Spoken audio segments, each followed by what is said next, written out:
Kemudian, saya juga mau bilang bahwa semua istilah-istilah fisika yang digunakan oleh Om Hao yang sebenarnya tidak beliau pahami konsepnya, digunakan secara serampangan alias ngaco untuk menjelaskan fenomena-fenomena yang diklaim disebabkan oleh hal-hal mistis atau supranatural agar argumennya itu terlihat lebih keren atau terkesan ilmiah.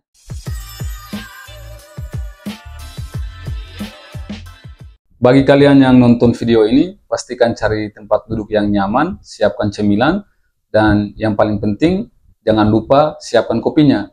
Karena video ini bakal jadi video pertama saya yang durasinya cukup panjang, dan mudah-mudahan penuh wawasannya. Sebelum saya reaksi videonya Om Hao dalam podcast Bang Densu, saya mau ingatkan dulu bahwa tujuan video ini bukan untuk menjatuhkan siapapun. Saya hanya ingin mengedukasi, meluruskan miskonsepsi, dan kalau ada yang benar dari penjelasan Om Hao, tentu kita harus apresiasi. Karena seperti biasa di channel ini, kita pakai sains sebagai tools untuk memahami dunia, bukan dengan menggunakan asumsi-asumsi subjektif atau istilah-istilah teknis dalam sains yang membuat klaim kita terdengar keren dan seolah-olah ilmiah padahal ngawur. Kita mulai ya. Energi yang tertinggal. Karena kalau kita melihat hukum ilmu fisika, Joule menyatakan bahwa energi itu tidak akan musnah. Betul. Tetapi bisa berubah. Berubah, betul. Ya, jadi energi-energi itu kemudian ada yang di situ dihinggapi oleh energi absolut dari makhluk astral. Oke. Yang kemudian ada yang menyerupakan. Iya. Jadi Om Hao menyebutkan tentang hukum konservasi energi yang dalam fisika berbunyi energi tidak bisa diciptakan dan tidak bisa dimusnahkan. Ia hanya dapat berubah bentuk dari satu bentuk energi ke bentuk energi lainnya. Ini tentu saja benar dan konsep ini sangat fundamental dalam fisika. Tapi apakah ini berarti ada energi yang bisa tertinggal di bangunan tua? Nah, pertama kita harus paham dulu apa itu energi dalam fisika. Karena kata ini seringkali digunakan oleh para praktisi spiritual untuk membuat klaim mereka terkesan keren dan terdengar ilmiah. Jadi saya rasa tidak ada salahnya kalau kita menyegarkan kembali ingatan kita mengenai fisika dasar di SMA. Dalam fisika, energi itu memiliki definisi yang sangat spesifik. Energi merupakan kemampuan untuk melakukan usaha atau kerja. Kerja atau usaha di sini itu merujuk pada gaya yang dilakukan untuk memindahkan benda sejauh perpindahannya. Jadi kerja di sini itu merujuk pada gerakan gitu. Ketika Anda memberikan gaya pada sebuah benda dan benda tersebut bergerak atau berpindah posisinya, seperti Anda mendorong box di lantai, maka Anda sebenarnya sedang melakukan yang namanya kerja atau usaha. Jadi energi di sini itu merupakan kemampuan untuk melakukan usaha yang menyebabkan terjadinya perpindahan. Itulah definisi energi dalam fisika, tidak ada lagi yang lain. Nah, untuk memperkaya wawasan kita semua mengenai fisika, sepertinya saya harus sebutkan juga mengenai beberapa jenis energi dalam fisika seperti energi kinetik yang berhubungan dengan gerak, energi potensial yang berhubungan dengan posisi. Jadi ketika Anda mengangkat benda ke ketinggian tertentu, benda tersebut memiliki yang namanya energi potensial gravitasi. Semakin tinggi posisi bendanya, semakin besar energi potensialnya. Kemudian ada juga energi termal yang berhubungan dengan panas yang pada dasarnya merupakan perpindahan energi kinetik, dan temperatur itu merupakan ukuran dari rata-rata energi kinetik partikel dalam sebuah sistem. Artinya sistem yang panas itu memiliki partikel-partikel yang bergerak sangat cepat, sementara sistem yang dingin itu memiliki partikel-partikel yang bergerak sangat lambat.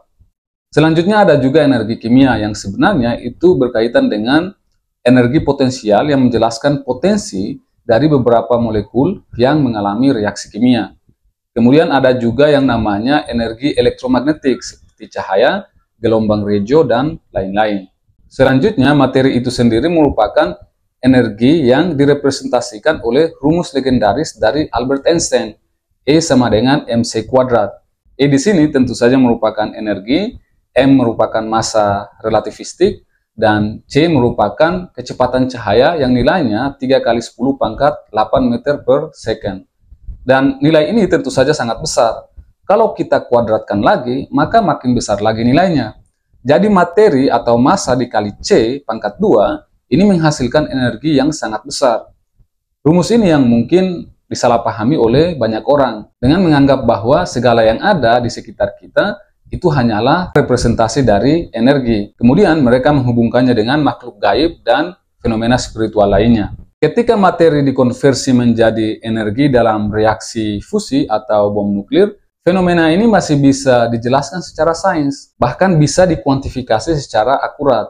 Jadi ketika Anda mendengar pernyataan bahwa segala yang ada itu merupakan representasi dari energi, itu merupakan pernyataan yang benar. Tapi ini bukanlah suatu energi yang berhubungan dengan energi mistis, karena sekali lagi, energi dalam fisika punya definisi yang sangat spesifik yang bisa diamati dan diukur. Nah, sekarang kita kembali ke pernyataan Om Hao.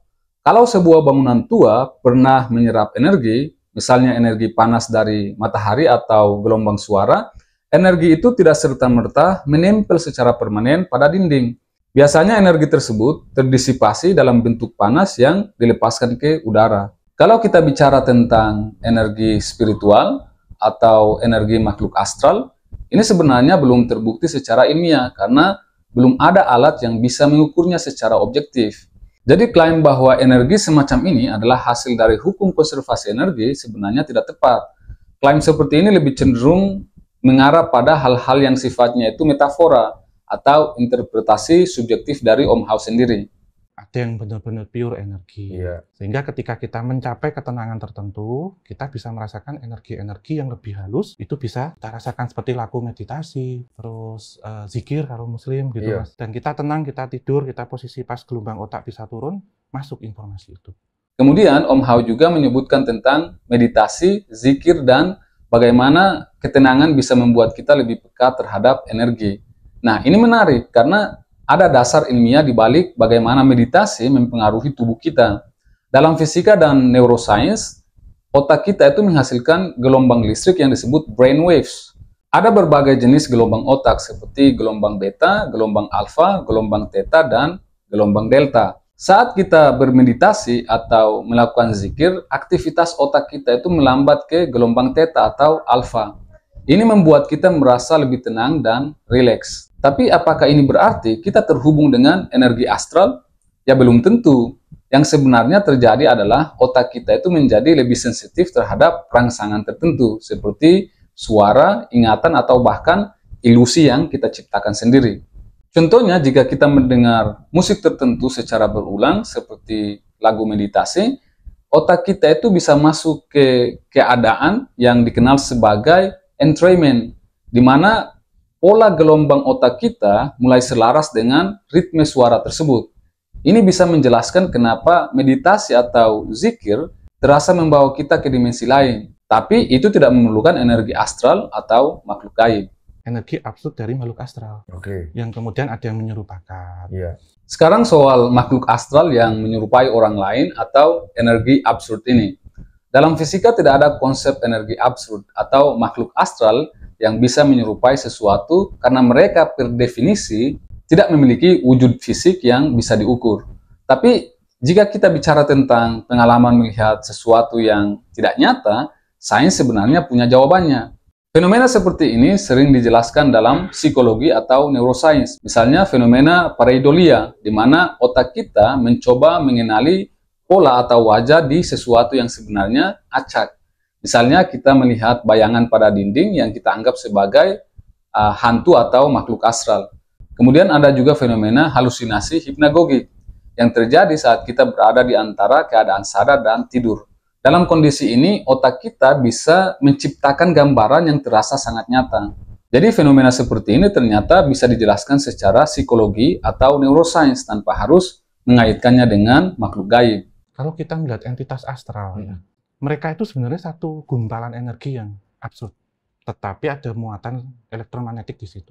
Om Hao mengatakan bahwa makhluk gaib adalah gumpalan energi absurd dengan muatan elektromagnetik. Jujur, saya tidak tahu maksud gumpalan energi absurd ini seperti apa. Ya karena dalam fisika, energi itu selalu memiliki definisi spesifik, seperti yang sudah saya jelaskan tadi. Namun sebelum kita bahas lebih jauh, kita harus paham dulu apa itu energi elektromagnetik. Dalam fisika, energi elektromagnetik adalah energi yang dihasilkan oleh gelombang elektromagnet, seperti cahaya. Gelombang ini dihasilkan oleh partikel bermuatan yang bergerak atau berosilasi. Misalnya cahaya itu berasal dari osilasi medan listrik dan medan magnet yang dirangkum dalam 4 persamaan Maxwell yang sudah saya turunkan secara matematis dalam video saya beberapa tahun yang lalu. Silakan cek di deskripsi. Jadi kalau entitas astral ini memiliki muatan elektromagnetik, seharusnya mereka menghasilkan medan yang dapat dideteksi oleh alat-alat pengukuran seperti elektrometer atau detektor gelombang radio. Namun hingga saat ini belum ada bukti empiris atau pengukuran yang menunjukkan keberadaan energi elektromagnetik yang berasal dari makhluk gaib. Jadi nampaknya pernyataan Om Hao di sini itu hanyalah cocokologi semata tanpa punya dasar ilmiah. Mas Dinsu pernah main ini nggak, garisan? Iya. Terus ditarik gini. Ada kayak listriknya gitu. Statis. Iya. Ketika Mas merasakan mungkin nanti dingin ataupun merinding, itu berarti ada tarikan elektrostatis di antara kita. Iya. Karena mereka elektronnya negatif, kita positif, sehingga mag dan magnet. Jadi ketika kita merinding, misal naik itu ada entitas yang melewat dan dingin. Poin berikutnya, Om Hao mengatakan bahwa rasa dingin atau merinding disebabkan oleh tarikan elektrostatis antara makhluk astral yang memiliki elektronegatif dan manusia positif. Nah, kita harus hati-hati dengan klaim yang terkesan ilmiah seperti ini. Elektrostatus ini adalah gaya yang terjadi antara benda bermuatan listrik. Misalnya, saat Anda menggosok balon di rambut Anda, balon itu menjadi bermuatan negatif dan rambut Anda bermuatan positif. Hasilnya, rambut Anda tertarik ke balon. Contoh yang diberikan Om Hao dalam video ini sudah benar dan tentu saja ini masuk dalam kategori elektrostatis.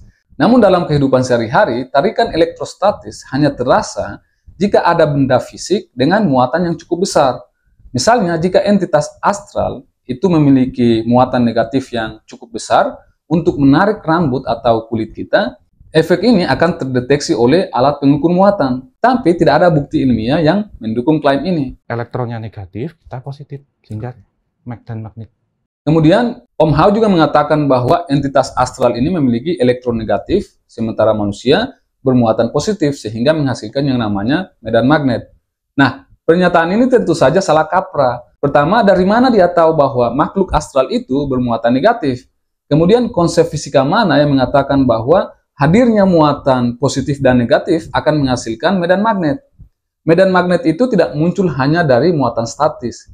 Ia membutuhkan muatan yang bergerak atau arus listrik. Dari sini saja kelihatan bahwa ternyata Om Hao tidak paham mengenai konsep dasar dalam fisika. Jadi mengaitkan tarikan elektrostatis dengan medan magnet dalam konteks ini tidak tepat secara fisika. Ingat, ketika muatan positif dan negatif berinteraksi, yang terjadi adalah pembentukan medan listrik di antara mereka, bukan medan magnet. Jika kedua muatan bergerak relatif satu sama lain, barulah ada potensi untuk menghasilkan medan magnet sesuai dengan hukum Ampere Maxwell. Tapi jika muatan ini hanya diam, mereka menimbulkan yang namanya medan listrik. Tapi anggaplah bahwa pernyataan Om Hao ini ada benarnya, bahwa makhluk astral ini bisa menghasilkan medan magnet. Maka harusnya medan ini bisa dideteksi dengan alat seperti magnetometer. Faktanya kita tidak pernah menemukan pola medan magnet yang konsisten di lokasi yang diklaim berhantu atau ada makhluk gaib. Kemudian kalau kita merujuk pada penelitian ilmiah, maka ada paper dengan judul Penetration and Release Studies of Positively and Negatively Charged Nanoemulsions menyebutkan bahwa ternyata jaringan tubuh termasuk lapisan luar kulit memiliki muatan negatif alami. Hal ini disebabkan oleh keberadaan molekul seperti fosfolipid, protein, dan ion yang ada pada permukaan sel. Namun secara umum, medan listrik tubuh manusia itu secara keseluruhan itu netral. Meskipun dalam kondisi-kondisi tertentu, bagian-bagian tertentu dapat sedikit bermuatan positif ataupun negatif. Jadi pernyataan Om Hao mengenai manusia bermuatan positif itu terlalu spekulatif dan tidak ada dasar ilmiahnya. Jadi ketika kita merinding, misal naik itu ada entitas yang melewat dan dingin. Oh, itu makanya sering banget orang kalau bulu kuduknya merinding, mereka suka beranggapan ada makhluk yang lewat gitu ya. Seperti itu. Selanjutnya itu mengenai merinding dan bulu kuduk berdiri. Ini sebenarnya bukan karena tarikan elektrostatis, melainkan respon fisiologis tubuh kita yang dikenal sebagai piloereksi. Piloereksi ini terjadi saat tubuh kita itu merespon rasa takut, dingin, atau emosi yang kuat. Jadi sistem saraf simpatis itu akan melepaskan sinyal ke otot kecil di akar rambut, membuat bulu kuduk kita itu jadi berdiri. Jadi perasaan merinding itu lebih terkait dengan kondisi psikologis atau lingkungan, bukan interaksi dengan energi eksternal seperti medan elektrostatis. Kemudian ada juga paper dengan judul Biological Effects of Exposure to Static Electric Fields in Humans menyebutkan bahwa efek medan listrik statis pada tubuh manusia terbatas pada distribusi muatan listrik di permukaan tubuh. Penelitian ini menekankan bahwa medan listrik statis pada level yang cukup tinggi dapat menyebabkan stimulasi sensorik pada kulit dan rambut seperti gerakan bulu halus.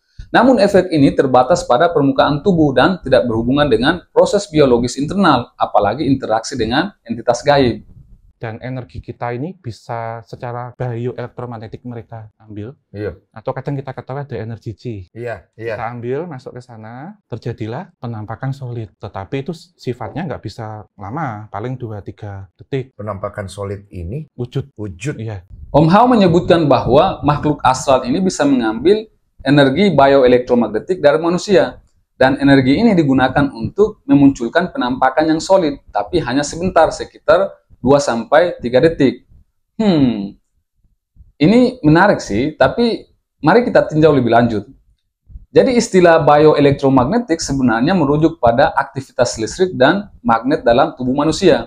Pada dasarnya tubuh kita itu bisa menghasilkan medan listrik atau medan magnet dengan memanipulasi ion-ion bermuatan yang larut dalam cairan tubuh kita.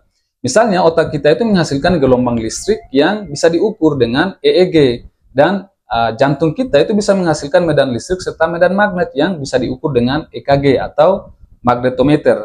Saya apresiasi Om Hao menyebut konsep ini, karena benar tubuh manusia punya medan bioelektrik dan biomagnetik. Tapi di sini ada masalah ketika dikatakan bahwa makhluk astral bisa mengambil energi ini untuk membuat tubuh mereka jadi tampak terlihat oleh manusia. Kalau kita bicara tentang energi yang diambil oleh makhluk astral, itu perlu dijelaskan bagaimana mekanismenya. Dalam fisika, transformasi energi dari satu bentuk ke bentuk lain itu selalu melibatkan interaksi yang bisa diamati atau diukur. Misalnya energi listrik diubah menjadi cahaya dalam lampu, atau energi panas yang dilepaskan oleh tubuh ke lingkungan sekitar. Tapi sejauh ini tidak ada bukti ilmiah yang mengatakan bahwa energi bioelektromagnetik pada tubuh manusia bisa diambil oleh entitas tak kasat mata, apalagi digunakan untuk membuat wujud mereka menjadi tampak. Kalau benar ada penampakan solid, maka energi itu harus cukup besar untuk memanipulasi materi fisik seperti menyusun molekul menjadi struktur yang terlihat. Nah, ini tentu saja membutuhkan energi dalam jumlah yang sangat besar, bukan sesuatu yang bisa terjadi begitu saja. Om Hao juga menyebutkan bahwa penampakan ini hanya terjadi atau bertahan selama 2-3 detik. Nah, ini jadi relevan dengan fenomena psikologis seperti ilusi atau pareidolia, seperti yang sempat saya singgung tadi, di mana otak kita itu mencoba mengenali pola yang tidak jelas, seperti bayangan atau cahaya yang menyerupai bentuk tertentu. Fenomena ini seringkali berlangsung sangat singkat karena otak kita cepat menyadari bahwa itu bukan sesuatu yang nyata. Jadi kalau teman-teman tiba-tiba melihat penampakan dan itu hanya berlangsung secara singkat, maka kemungkinan besar itu lebih ke cara otak kita bekerja daripada energi bioelektromagnetik yang diambil oleh makhluk astral. Mereka itu memang bisa membaca gelombang otak kita. Oke, Om Hao bilang bahwa makhluk astral itu bisa membaca gelombang otak kita.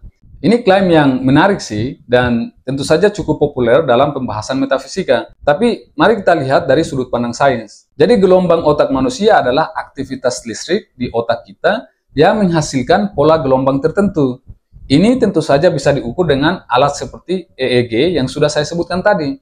Tapi untuk membaca gelombang otak seseorang, diperlukan perangkat khusus yang sangat sensitif dan langsung terhubung ke otak atau berada sangat dekat dengan kepala kita.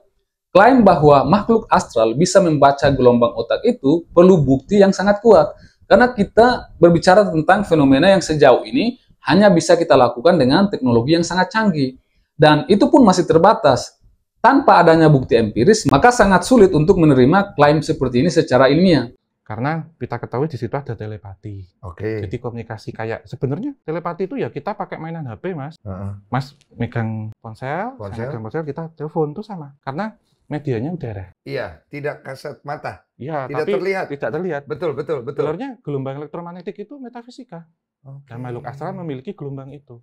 Selanjutnya, Om Hao menyebutkan bahwa telepati bekerja seperti telepon yang menggunakan media udara. Nah, ini menarik karena komunikasi telepon itu menggunakan gelombang elektromagnetik seperti gelombang radio atau sinyal seluler. Tapi telepati jika benar ada akan melibatkan mekanisme yang sangat berbeda. Gelombang otak kita itu adalah sinyal listrik yang sangat lemah dan tidak dirancang untuk dipancarkan ke udara seperti gelombang radio. Bahkan jika otak kita itu bisa memancarkan sinyal elektromagnetik, intensitasnya itu terlalu kecil untuk bisa diterima oleh otak lain tanpa alat khusus. Sebenarnya sangat mudah membuat percobaan untuk membuktikan telepati secara ilmiah. Kita cukup hadirkan 2 orang yang diklaim mampu berkomunikasi secara telepati. Perlihatkan sejumlah kalimat yang sebelumnya dirahasiakan kepada si pemancar dan minta dia untuk menyampaikannya melalui telepati kepada si penerima yang ditempatkan di ruangan terpisah. Ulangi beberapa kali dan uji konsistensi hasilnya. Bagaimanapun sampai sekarang belum ada bukti ilmiah yang menunjukkan bahwa telepati itu nyata. Banyak eksperimen telah dilakukan dan hasilnya sejauh ini belum bisa mendukung klaim tersebut. Silakan bagi kalian yang mengaku punya kemampuan telepati untuk unjuk diri melakukan pembuktian ilmiah demi perkembangan ilmu pengetahuan dan kemajuan bangsa kita. Om Hao juga bilang bahwa gelombang elektromagnetik itu metafisika. Nah, ini butuh juga klarifikasi nih, karena istilah metafisika dan gelombang elektromagnetik berasal dari domain yang berbeda. Gelombang elektromagnetik adalah fenomena fisik yang bisa diukur dan dijelaskan oleh hukum fisika. Cahaya, gelombang radio, dan sinar X semuanya adalah bagian dari spektrum elektromagnetik yang bisa kita ukur. Kita bahkan menggunakannya dalam kehidupan sehari-hari, misalnya untuk komunikasi atau pencitraan medis. Metafisika di sisi lain adalah cabang filsafat yang membahas dasar filosofis mengenai eksistensi. Apa itu keberadaan, apa yang ada, dan apa yang mungkin ada. Jadi kajian metafisika tidak hanya menyangkut kerangka pemikiran dan konsep-konsep dasar yang dikaji secara empiris, tetapi juga mengenai spekulasi-spekulasi dari yang masuk akal sampai yang omong kosong. Jadi mengatakan bahwa gelombang elektromagnetik itu adalah metafisika, itu tentu saja merupakan miskonsepsi, karena gelombang ini sangat fisik dan bisa kita amati.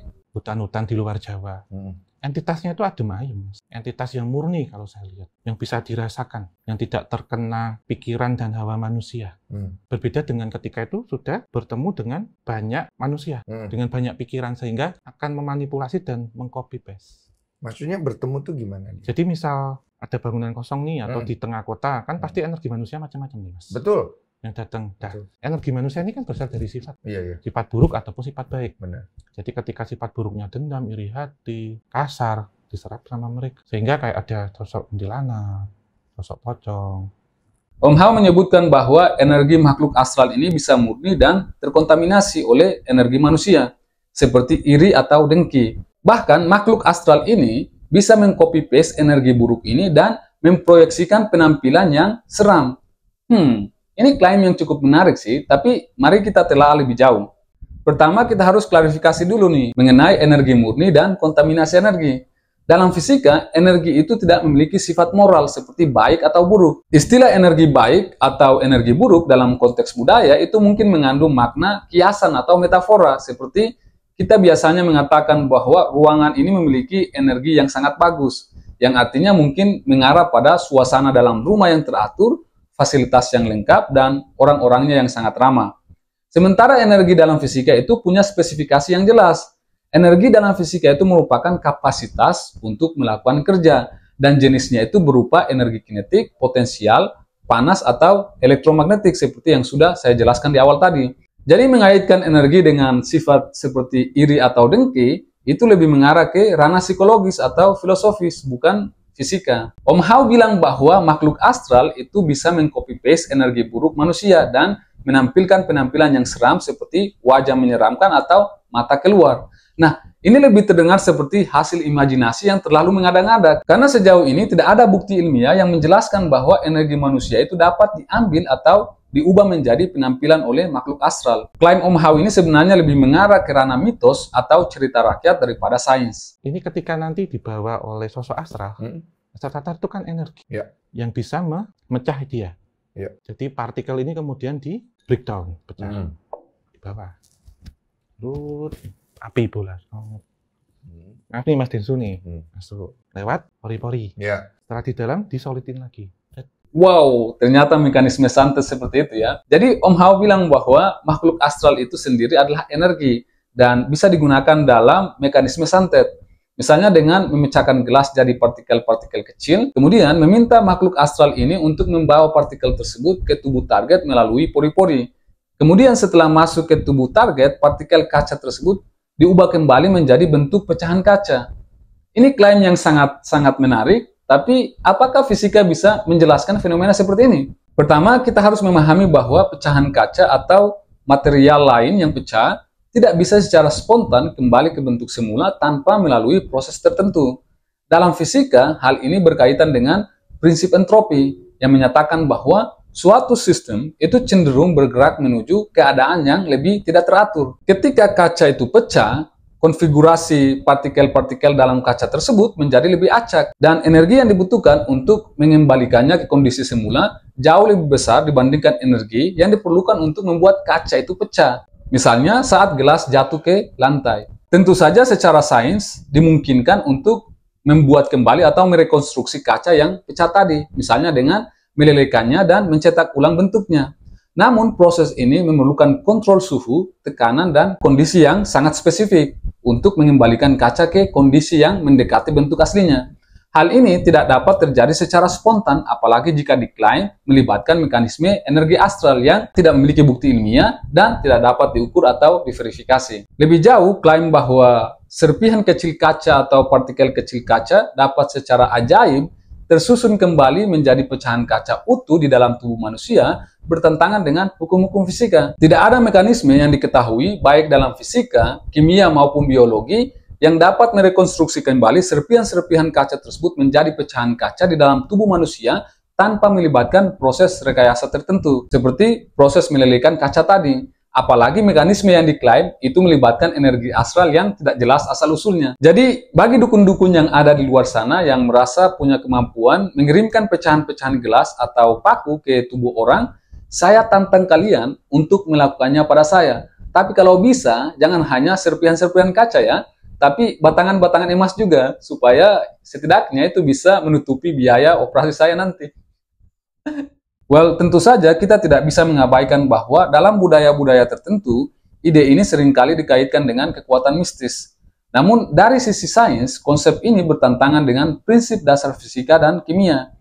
Partikel kaca yang sudah pecah itu akan terdistribusi secara acak, dan untuk mengembalikannya ke bentuk semula, kita memerlukan proses yang sangat terkontrol, seperti penggunaan bahan kimia atau teknik rekayasa material, yang tentu saja sangat kompleks, bukan semata-mata melalui energi astral yang tidak bisa diukur atau diuji. Kemudian selain mekanisme santet dengan mengirimkan serpihan kaca melalui perantara energi astral, seperti yang dijelaskan oleh Om Hao, ada juga mekanisme lain. Misalnya, kalau pelaku santet ingin mengirimkan paku ke tubuh si target, maka dia harus ubah terlebih dahulu paku tersebut menjadi energi murni. Setelah itu, energi murni ini kemudian dikirimkan ke perut si target melalui efek quantum tunneling dan mengubah energi tersebut kembali menjadi paku setelah mencapai tubuh si target.